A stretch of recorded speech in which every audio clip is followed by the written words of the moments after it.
Hi everyone, welcome to this week's HQ challenge session. Today we're going to talk about oxygenation, but specifically in the mechanically ventilated person. So let's just get started. Which of the following parameters provides the most comprehensive assessment of oxygenation in a mechanically ventilated patient? Okay, so we're talking about oxygenation, and when we do that, we're really talking about like PaO₂s or PaO₂, okay, so oxygenation, right?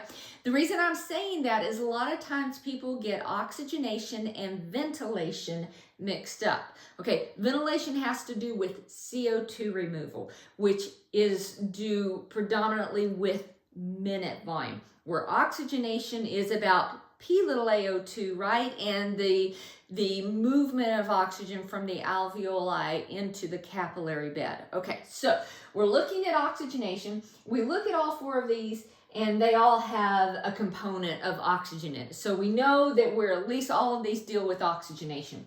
But now we're wanting to know the most comprehensive assessment. And when I look at this, I'm just going to start at the top. PaO₂, arterial oxygen tension.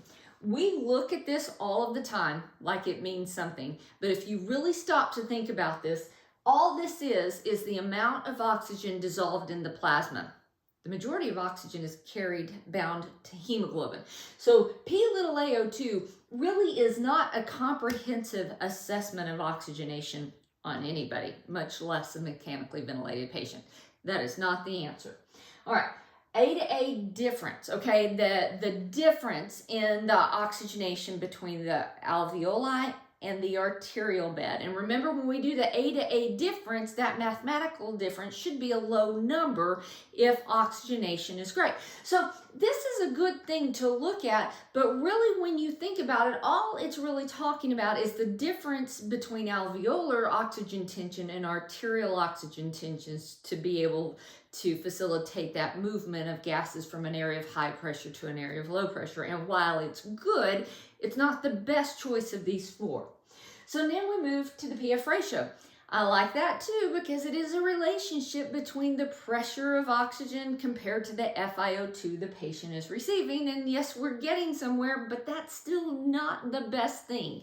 The best thing out of these four options is the oxygen index. Here's what oxygen index is. Oxygen index is the mean airway pressure of the ventilator throughout the respiratory cycle, okay? And we said with mechanical ventilation. So mean airway pressure has a lot to do with driving the oxygen from the alveoli to the pulmonary capillary bed, okay? So mean airway pressure times the FiO₂.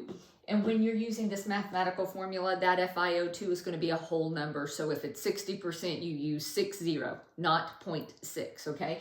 So mean airway pressure times FiO₂ divided by PaO₂. All right, normal oxygen index should be low, should be less than 5. The higher that number is, the more problem a person is having with oxygenation transfer between the alveolar capillary bed membrane. A lot of times this is also used as an indicator to for when to start ECMO therapy. But when we're talking mechanical ventilation and a person is on positive pressure ventilation, there is a component which is that mean airway pressure. So out of these four options, assessment of oxygenation status on a ventilated patient, the best option is going to be oxygen index. Hope this helps. See you soon.